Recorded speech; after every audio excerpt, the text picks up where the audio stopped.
할렐루야. 오늘은 8월 27일 목요일입니다.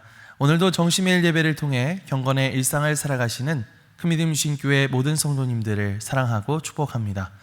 다 함께 사도신경으로 우리의 신앙을 고백하며 하나님 앞에 나아가겠습니다.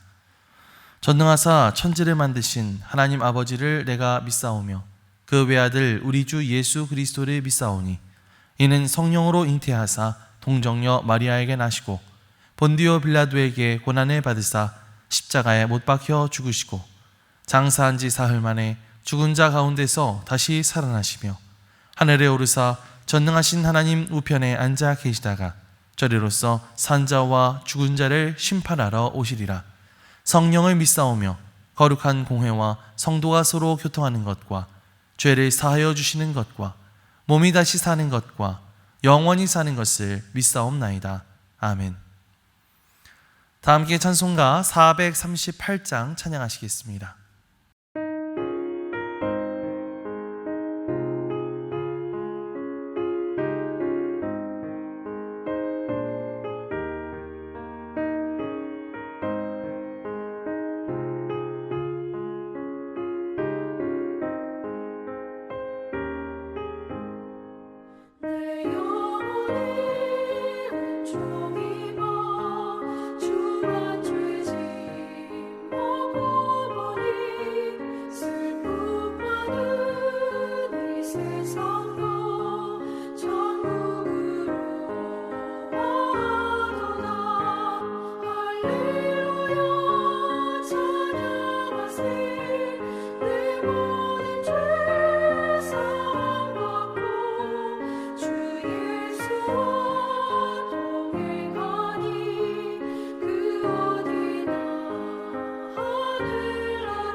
오늘 하나님께서 우리에게 주시는 말씀은 에스겔서 47장 1절로 12절입니다. 그가 나를 데리고 성전문에 이르시니 성전의 앞면이 동쪽을 향하였는데 그 문지방 밑에서 물이 나와 동쪽으로 흐르다가 성전 오른쪽 제단 남쪽으로 흘러내리더라. 그가 또 나를 데리고 북문으로 나가서 바깥길로 꺾여 동쪽을 향한 바깥문에 이르시기로 본즉 물이 그 오른쪽에서 스며 나오더라. 그 사람이 손에 줄을 잡고 동쪽으로 나아가며 천척을 측량한 후에 내게 그 물을 건너게 하시니 물이 발목에 오르더니 다시 천척을 측량하고 내게 물을 건너게 하시니 물이 무릎에 오르고 다시 천척을 측량하고 내게 물을 건너게 하시니 물이 허리에 오르고 다시 천척을 측량하시니 물이 내가 건너지 못할 강이 된지라. 그 물이 가득하여 헤엄칠 만한 물이요 사람이 능히 건너지 못할 강이더라. 그가 내게 이르시되 인자야 네가 이것을 보았느냐 하시고 나를 인도하여 강가로 돌아가게 하시기로 내가 돌아가니 강 저우편에 나무가 심이 많더라. 그가 내게 이르시되 이 물이 동쪽으로 향하여 흘러 아라바로 내려가서 바다에 이르리니 이 흘러내리는 물로 그 바다의 물이 되살아나리라. 이 강물이 이르는 곳마다 번성하는 모든 생물이 살고 또 고기가 심이 많으리니 이 물이 흘러 들어가므로 바닷물이 되살아나겠고 이 강이 이르는 각처의 모든 것이 살 것이며 또 이 강가에 어부가 설 것이니 엔게디에서부터 에네글라임까지 그물 치는 곳이 될 것이라. 그 고기가 각기 종류를 따라 큰 바다의 고기같이 심이 많으려니와 그 진펄과 개펄은 되살아나지 못하고 소금 땅이 될 것이며 강 좌우가에는 각종 먹을 과실나무가 자라서 그 잎이 시들지 아니하며 열매가 끊이지 아니하고 달마다 새 열매를 맺으리니 그 물이 성소를 통하여 나옴이라. 그 열매는 먹을만하고 그 잎사귀는 약재료가 되리라. 이는 하나님의 말씀입니다. 아멘. 할렐루야. 오늘도 말씀을 듣는 여러분의 심령 속에 성령님이 주시는 은혜와 감동이 함께하여 주시기를 주님의 이름으로 간절히 축원합니다. 우리가 앞선 46장 말씀에서는 회복된 성전에서 드려질 예배와 제사에 관한 말씀들을 살펴보았습니다. 안식일과 초하루에 드리는 제사에서부터 시작해서 왕이 하나님 앞에 어떻게 예배해야 하는지, 그리고 매일 아침 드려야 할 번제에 이르기까지 하나님께서는 회복된 백성의 예배를 세밀하게 말씀해 주셨습니다. 그리고 46장 마지막에서는 성전 안에 있는 제사장들의 부엌과 백성들의 제물을 삼는 장소까지 보여주셨는데요. 하나님이 보여주시는 새로운 성전의 모습이 점점 구체적으로 완성되어져 가는 것을 볼 수 있었습니다. 그런데 오늘 47장에 들어서면서 에스겔은 다시 성전 문으로 인도되는데요. 그리고 그곳에 이전에는 보지 못했던 놀라운 광경 하나를 보게 됩니다. 과연 에스겔이 무엇을 보았는지, 또 하나님께서 그것을 통해서 우리에게 무엇을 말씀하고 계시는지 함께 은혜를 나누는 시간 되었으면 좋겠습니다. 먼저 1절과 2절 말씀을 다시 한번 읽어볼까요? 그가 나를 데리고 성전 문에 이르시니 성전의 앞면이 동쪽을 향하였는데 그 문지방 밑에서 물이 나와 동쪽으로 흐르다가 성전 오른쪽 제단 남쪽으로 흘러내리더라. 그가 또 나를 데리고 북문으로 나가서 바깥길로 꺾여 동쪽을 향한 바깥문에 이르시기로 본즉 물이 그 오른쪽에서 스며 나오더라. 아멘. 에스겔이 성전 문에 이르렀을 때 아주 놀라운 광경을 발견합니다. 성전 문지방 밑에서 물이 흘러나오고 있는 거예요. 에스겔이 그 물을 따라 성전 밖으로 이동합니다. 북문을 통해 바깥으로 나가 동쪽 문에 이르러 보니 그곳에서도 물이 계속해서 흘러나오고 있었죠. 여기에서 우리가 주목해야 될 것은 물이 얼마나 많이 나왔느냐 하는 것보다 먼저 이 물이 어디에서부터 과연 흘러나오는 것인가, 이 물이 어디서부터 시작되었는가 하는 것입니다. 여러분, 이 물은요 산이나 계곡에서부터 흘러온 것이 아니었습니다. 바로 하나님의 성전에서부터 흘러나오는 물이었습니다. 앞서 43장 말씀을 보면 하나님의 영광이 다시 성전으로 들어와서 그곳에 가득했다고 했죠. 그리고 이제 하나님의 임재가 있는 그 성전에서부터 뭐가 나와요? 생명의 물이 흘러나오기 시작하는 것입니다. 자, 지금 이 장면이 오늘 우리에게 보여주는 아주 중요한 사실이 하나 있죠. 그것은 바로 모든 생명의 근원은 하나님께 있다라고 하는 교훈입니다. 우리는 살아가면서 끊임없이 다른 무엇으로부터 힘을 얻고 만족을 얻으려고 합니다. 형편이 좋아지면 뭔가 행복할 거라고 믿고, 뭔가 건강이 회복되면 더 든든해질 것 같고, 돈이 충분하면 마음이 평안할 거라고 생각합니다. 물론 이러한 것들도 우리의 삶에 필요한 것들이죠. 그러나 그것들이 우리 영혼의 근본적인 생명과 만족을 줄 수는 없다는 사실입니다. 물고기가 물을 떠나서는 살 수 없죠. 마찬가지로 하나님의 형상으로 지음받은 우리가 하나님을 떠나서는 참된 생명을 누릴 수 없습니다. 그래서 마음이 메마르고 지칠수록 어떻게 해야 될까요? 다른 무엇을 찾기보다는 가장 먼저 이 생명의 근원이 되시는 하나님께로 나아가야 할 줄 믿습니다. 시편 36편 말씀을 보면 다윗이 이렇게 고백하죠. 그들이 주의 집에 있는 살찐 것으로 풍족할 것이라. 주께서 주의 복락의 강물을 마시게 하시리로다. 진실로 생명의 원천이 주께 있사오니 주의 빛 안에서 우리가 빛을 보리이다. 아멘. 지금 생명의 원천이 어디 있다고 말하고 있죠? 바로 주님 안에 있다. 우리가 그 주님 안에 거할 때 우리는 생명을 얻게 되고 빛을 보게 된다고 그렇게 다윗은 고백하고 있습니다. 오늘 하루를 살아가는 동안 말씀과 기도를 통해 생명의 원천 되시는 하나님께 가까이 나아가시기 바랍니다. 우리의 메마른 심령을 적시고 다시 살아갈 힘을 주시는 생명의 근원이 바로 하나님께 있다는 사실을 깨닫고 주님으로부터 새 힘 얻어서 살아갈 수 있는 저와 여러분들 되시기를 주님의 이름으로 간절히 축복합니다. 우리 이어서 3절에서 5절 말씀을 다시 한번 읽어보겠습니다.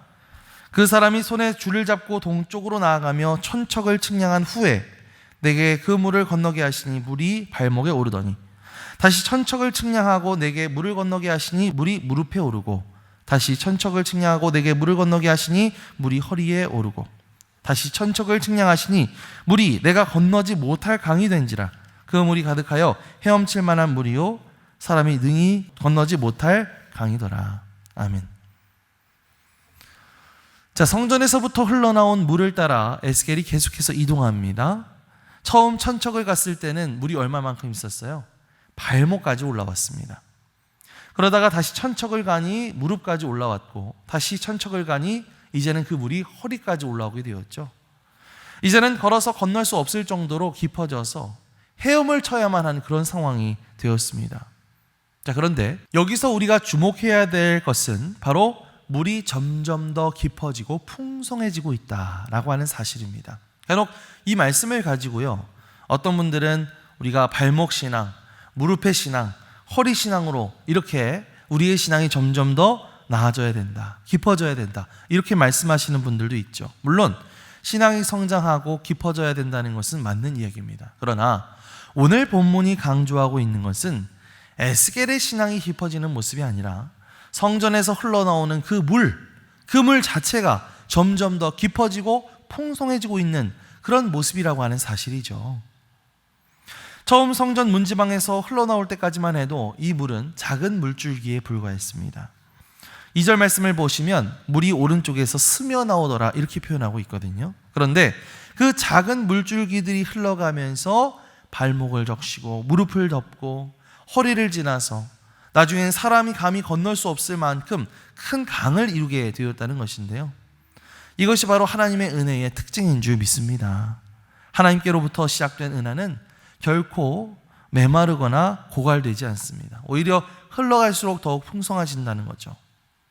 사랑하는 성도 여러분, 우리는 때때로 하나님의 역사를 너무 쉽게 판단할 때가 있는 것 같습니다. 기도했는데 당장 달라지는 것이 없으면 아무 일도 일어나지 않는 것 같아, 이렇게 생각하죠. 말씀 붙들고 살아가는데도 뭔가 눈에 띄는 변화가 없으면 낙심하기도 합니다. 내가 섬기고 수고하는 일이 너무나 작게 느껴져서 이게 무슨 의미가 있을까, 그렇게 생각할 때도 있죠. 하지만 여러분, 오늘 에스겔이 보았던 물을 기억해 보세요. 그 물줄기가 처음부터 큰 강이었던 것은 아니었거든요. 처음에는 문지방 밑에서 스며 나오는 작은 물줄기였습니다. 그러나 하나님께로부터 시작된 그 물은 멈추지 않았고 마침내 사람이 건널 수 없는 그런 강이 되었다는 것입니다. 사랑하는 성도 여러분, 하나님의 역사는 점점 더 확장됩니다.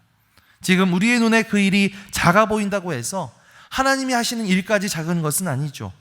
지금 당장 그 결과가 내 눈앞에 보이지 않는다고 해서 하나님이 아무 일도 하지 않고 가만히 계시는 것은 아닙니다.